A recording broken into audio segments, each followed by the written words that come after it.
ನಮಸ್ಕಾರ ಎಲ್ರಿಗೂ ಕನ್ನಡ ಸ್ಪೋರ್ಟ್ಸ್ ಆಟ ಯೂಟ್ಯೂಬ್ ಚಾನಲ್ಗೆ ಸ್ವಾಗತ. ಇವತ್ತು ಒಂದು ಹೈ ವೋಲ್ಟೇಜ್ ಮ್ಯಾಚ್ ನಡೆಯಲಿದೆ. RCB versus RR. ಇದು ಗುವಾಹಟಿಯಲ್ಲಿ ನಡೆಯಲಿದೆ.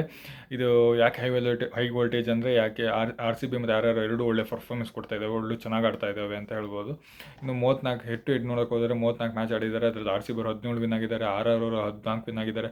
ಹಾಗೆ 3 ನೋ ರಿಸಲ್ಟ್ ಇದೆ. ಇನ್ನು ಚಿನ್ನಸ್ವಾಮಿ ಸ್ಟೇಡಿಯಮಲ್ಲೂ ಈಕ್ವಲ್ ಇದೆ. 11 ಮ್ಯಾಚ್ ಆಡಿದ್ದಾರೆ, 4 RCB 4 RR ವಿನ್ ಆಗಿದೆ, 3 ನೋ ರಿಸಲ್ಟ್ ಇದೆ. ಇನ್ನು Sawai Mansingh stadium Jaipur, RR home ground, ಅದರಲ್ಲಿ 10 ಮ್ಯಾಚಲ್ಲಿ RCB 5 RR 5 ಅಲ್ಲೂ ಈಕ್ವಲ್ ಬ್ಯಾಲೆನ್ಸ್ ಇದೆ ಅಂತ ಹೇಳ್ಬೋದು. ಆದರೆ ಈ ಮ್ಯಾಚ್ ನಡೆಯೋದು ಗುವಾಹಟಿಯಲ್ಲಿ, ನೋಡೋಣ ಹೇಗೆ ಹೋಗುತ್ತೆ ಅಂತ.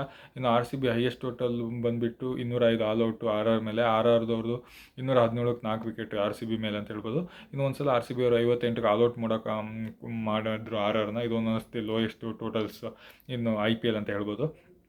ಇನ್ನು ಲಾಸ್ಟ್ 7 ಮೀಟಿಂಗ್ಸಲ್ಲಿ RCB ಅವರು 5 ವಿನ್ ಆಗಿದ್ದಾರೆ. ಸೊ ಒಳ್ಳೆ ರೆಕಾರ್ಡ್ ಇಟ್ಟಿದ್ದಾರೆ ರೀಸೆಂಟ್ ಹಿಸ್ಟ್ರಿಯಲ್ಲಿ ಅಂತ ಹೇಳ್ಬೋದು. ಇನ್ನು ಹೋದ ಸಲ 2025ರಲ್ಲಿ 9 ವಿಕೆಟ್ಗಿಂತ ಕೂಡ ಸೋಲಿಸಿದ್ರು ಅಂತಲೇ ಹೇಳ್ಬೋದು. ಇನ್ನು RCBನೇ ಫೇವ್ರೇಟ್ ಅಂತಲೇ ಹೇಳ್ಬೋದು, ಯಾಕಂದರೆ ಒಳ್ಳೆ ಎಕ್ಸ್ಪೀರಿಯನ್ಸ್ ಬ್ಯಾಟ್ಸ್ಮನ್ ಇದ್ದಾಳೆ, ಎಕ್ಸ್ಪೀರಿಯನ್ಸ್ ಬೌಲರ್ಸ್ಗಳಿದ್ದಾರೆ, ಒಳ್ಳೆ ಫಾರ್ಮಲ್ಲಿದ್ದಾರೆ ಅಂತಲೂ ಹೇಳ್ಬೋದು. ಇನ್ನು ಬೇರೆ ವಿಷಯ ನೋಡೋದಾದರೆ ಭುವನೇಶ್ವರ್ ಕುಮಾರ್ ಒಳ್ಳೆ ಬಾಲರ್, ಬಟ್ 85 ಬಾಲ್ ಹಾಕಿದ್ದಾರೆ ಇವರು. ಯಶಸ್ವಿ ಜೈಸ್ವಾಲ್, ರಿಯಾನ್ ಪರಾಗ್ ಹಾಗೆ ಧ್ರುವ್ ಜುವೆಲ್ ಅವರಿಗೆ ಒಂದ್ಸಲನೂ ಇವರನ್ನು ಔಟ್ ಮಾಡೋಕ್ಕಾಗಿಲ್ಲ. ಹಾಗೆ 161 ರನ್ ಕೊಟ್ಟಿದ್ದಾರೆ. ಈ ಯಂಗ್ಸ್ಟರ್ ಮೇಲೆ ಸ್ವಲ್ಪ ಭುವನೇಶ್ವರ್ ಕುಮಾರ್ ಅವರು ಹಿಡಿತ ಸಾಧಿಸಲು ಆಗಿಲ್ಲ ಅಂತ ಹೇಳ್ಬೋದು. ಇನ್ನು ರವಿ ಬಿಷ್ಣೋಯ್ ಅವರು 7 ವಿಕೆಟ್ ತೊಗೊಂಡಿದ್ದಾರೆ ಈ ಸೀಸನ್, ಟಾಪಲ್ಲಿದ್ದಾರೆ. ಅದರಲ್ಲಿ 6 ವಿಕೆಟ್ಸ್ಗಳು ಗೂಗ್ಲಿಂದನೇ ಬಂದಿದ್ದಾರೆ ಅಂತಲೇ ಹೇಳ್ಬೋದು. ಇನ್ನು ಬೇರೆ ಯಾವುದಾದ್ರು ಅವರು ಬಾಲ್ ಹಾಕಿದಾಗ ತುಂಬ ಹೈಯೆಸ್ಟ್ ರನ್ ಕೂಡ ಕೊಟ್ಟಿದ್ದಾರೆ ಅಂತ ಹೇಳ್ಬೋದು ಗೂಗ್ಲಿ ಬಿಟ್ಟು. ಸೊ ಅವರಿಗೊಂದು ಗೂಗ್ಲಿ ಸೂಟಬಲ್ ಆಗುತ್ತೆ ಅಂತ ಹೇಳ್ಬೋದು. ಇನ್ನು ವೈಭವ್ ಸೂರ್ಯವಂಶರ ಹೈಯೆಸ್ಟ್ ರೇಟ್ ಹೊಂದಿದ್ದಾರೆ ಈ IPLಲ್ಲಿ 2025ರಿಂದ.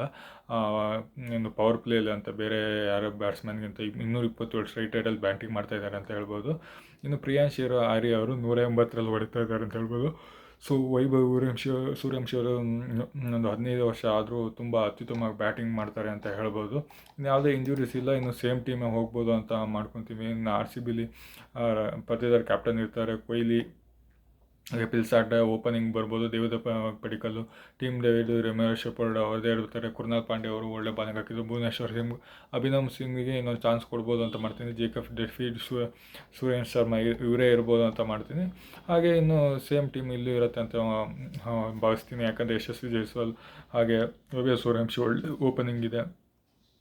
ನೆಕ್ಸ್ಟ್ ಧೂಜರೆಲ್ಲ ಹಾಗೆ ಹಿಟ್ ಮೇಯರ್, ರಿಯಾನ್ ಪರಾಗ್ ಎಲ್ಲ ಒಳ್ಳೆ ಫಾರ್ಮಲ್ಲಿದ್ದಾರೆ ಅಂತಲೇ ಹೇಳ್ಬೋದು. ಇನ್ನು ರವೀಂದ್ರ ಜಡೇಜಾ, ಜೋಫ್ರಾ ಆರ್ಚರ್, ನೆಂಟರ್ಬರ್ಗರ್ ಒಳ್ಳೆ ಬಾಲಿಂಗ್ ಅಟ್ಯಾಕ್ ಕೂಡ ಮಾಡ್ತಿದ್ದಾರೆ. ತುಷಾರ್ ದೇಶಪಾಂಡೆ, ಸಂದೀಪ್ ಶರ್ಮಾ, ರವಿ ಬಿಷ್ಣೋಯ್ ಇವರು ಒಳ್ಳೆ ಬಾಲಿಂಗ್ ಪರ್ಫಾರ್ಮೆನ್ಸ್ ಕೊಡ್ತಿದ್ದಾರೆ. ಸೊ ಎರಡು ಸೇಮ್ ಟೀಮೇ ಇರುತ್ತೆ.